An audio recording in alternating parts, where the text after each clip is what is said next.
ንብረቴን ተካፍዬ የወጣሁበት ቤት ድንገት ስመለስ ያልጠበቅኩትን አየሁ። አተኝ ወደኩኝ። እንዴት? ወይኔ ጌታ ኢየሱስ፣ ወይኔ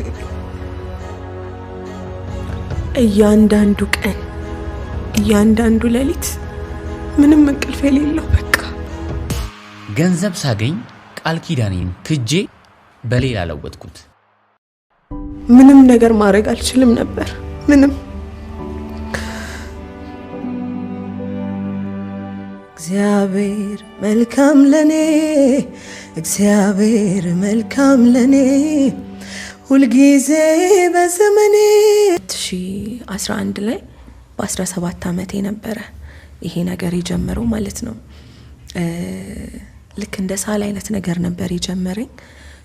እንደሚታወቀው ብርድ ነው የሆነ ነገር፣ ከዛ ትኩስ ነገር ውሰጂበት እየተባልኩ ነበረ። የተለያዩ መድኃኒቶችን ትኩስ ነገር ምናምን እየወሰድኩ ነበርና ነገሩ እየባሰ መጣ። ሳሉን በጣም እየባሰ መጣ።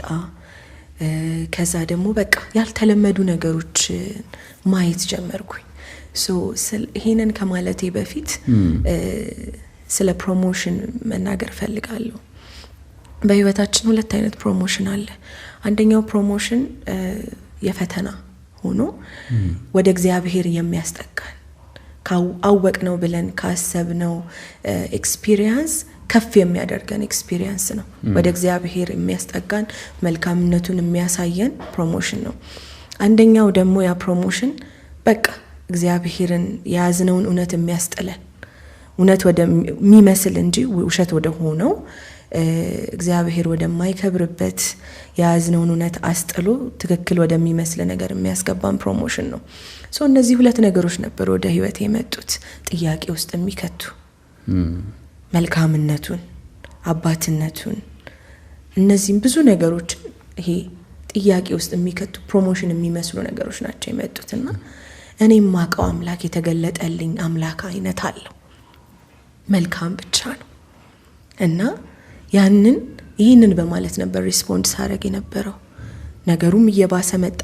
እኔም በእግዚአብሔር ላይ ያለኝ ነገር እየባሰ መጣ። እምነቴም እየጨመረ መጣ። ይሄ ጥሩ ምክንያት ይሆነኛል በደንብ እግዚአብሔርን እንዳቅበት እያልኩኝ በጣም ፋይት አደርግ ነበረ። ከዛ ወደ ቤተሰብ ሄድኩኝ፣ ትንሽ አረፍኩኝ። ከዛ ሐዋሳ ነበረ ምኖረው እስከ 8ኛ ክፍል ድረስ ከቤተሰቦቼ ጋር ሆንኩኝ። ከ8ኛ ክፍል በኋላ ወንድሜ ሐዋሳ ነበረ የሚኖረው። እሱ ጋር ነበረ ሃይ ስኩል ስከታተል የነበረው። ከሱ ጋር አቅራቢያችን ወደሚገኘው ሆስፒታል መሄድ እንዳለብን ተነጋገርን። ከዛ ሄድንና ኤክስሬይ መነሳት አለባት ተባለ ማለት ነው። ከዛ ኤክስሬይ ተነሳሁኝ። እንግዳ የሆነ ነገር ነው በሐኪሞቹ ፊት ላይ ያየ ነው እና በጣም ተደነጋገጠ ወንድሜ።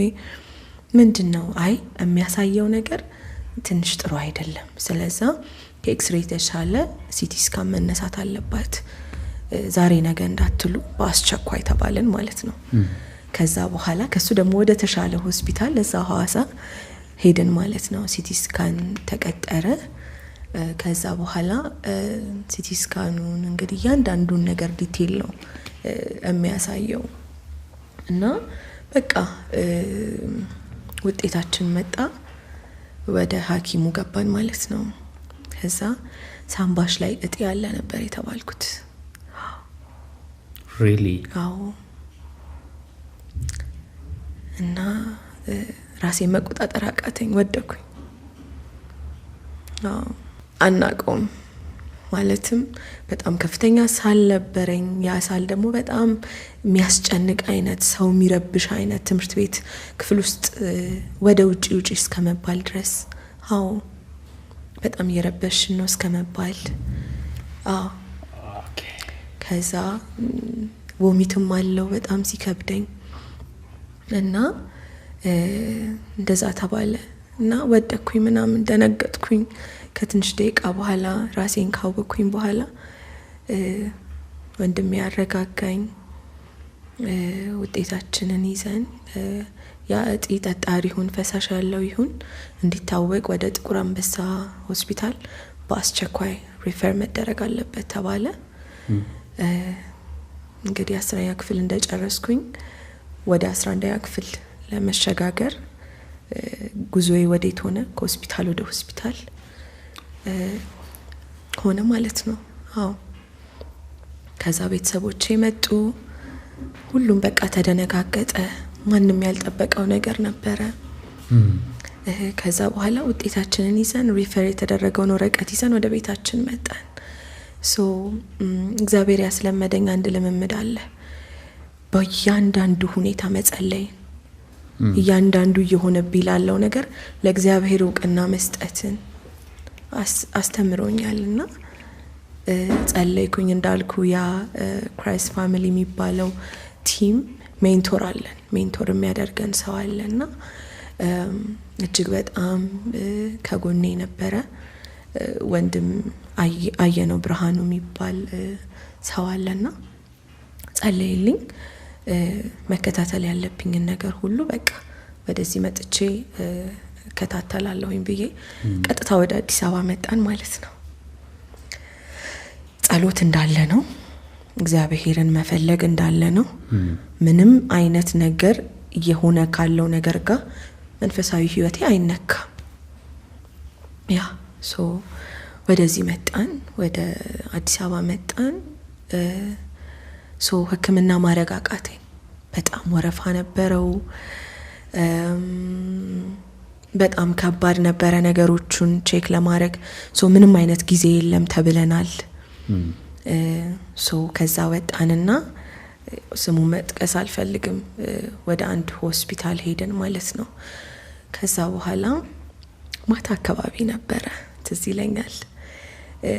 ልክ ሲቲ ስካኑን ከዛ ከሐዋሳ ያመጣነውን ካነበበ በኋላ እሷ ልጅ ስለሆነች 17 ዓመቴ ነበር። ልጅ ስለሆነች ወደ ውጪ እሷ ትውጣ ተባለና ልክ ከሆነ ሰዓት በኋላ ጠፉብኝ። ምንድነው የተፈጠረው ብዬ ወደ በሩ ጠጋ አልኩኝ ማለት ነው። እናቴ ቆማ ነበረ፣ ተንበረከከች። ተንበርክካ አባቴ እዛ ጋር ቆሞ ዶክተሩን ያወር። በጣም ተደነጋግጠዋል። ከዛ አረጋጋለን፣ ልጅ ስለሆነች ያው ጥሩ እንትን ባለ አረጋጋለን ትለዋለች። እሺ ሁሉም ወጡና እኔ ገባሁኝ። ውጤትሽ እንደሚያሳየው ከሆነ በጣም ከባድ ኬዝ ነው። ኢትዮጵያ ውስጥ መታከም አይችልም። ከሀገር ውጪ መውጣት አለብሽ። ውጪ ነው ህክምናው የሚደረገው። ኢቭን እዚህ ህክምናው ይደረግ እንኳን ቢባል በ4 ደቂቃ ውስጥ ሰርጀሪው ካላለቀ እዚሁ ነው አልጋው ላይ ነው የምትቀሪው አለኝ። ለቤተሰቦቼ ያላቸው ለኔ አለኝ። ለምሬን እኮ ነው የምልህ። ያው ምቺ የምትንቀሳቀሰው ወንበር አለች፣ እንደዚህ እየተንቀሳቀሰ በጣም ከባድ ነው። በአንድ ሳምባኮ ኦሬዲ አንዱ ሳምባሽ ይወጣል፣ በአንድ ሳምባኮ ይኖራል። ያው እድሜሽ ቢያጥር ነው ያለኝ። በአንተ ውስጥ ሆኖ የሚናገረው ሰይጣን ውሸታም ነው ብዬ ወጣው። በጣም ተደነጋገጡ ቤተሰቦች። እንዴ ምናምን እግዚአብሔር ለኔ መልካም ነው። አዎ ከዛ ወደ መኪና ገባን። በቃ እያለቀሱ እኔ ጋቢና ነበር የተቀመጥኩት እና ፊልጵስዩስ 4:4 ላይ ያለው ቃል ወዲያውኑ አይምሮዬ ላይ ክሊክ አደረገኝ። መንፈስ ቅዱስ ሁሉ ጊዜ በእግዚአብሔር ደስ ይበላችሁ፣ ደግሜ እላለሁ ደስ ይበላችሁ የሚለው ቃል መጣ። በምን ሁኔታ? በዛ ሁኔታ ሞት በታወጀበት እለት በጣም የሚገርም የአዲስ ዓለምን መዝሙር ሹፌሩ ከፈተው።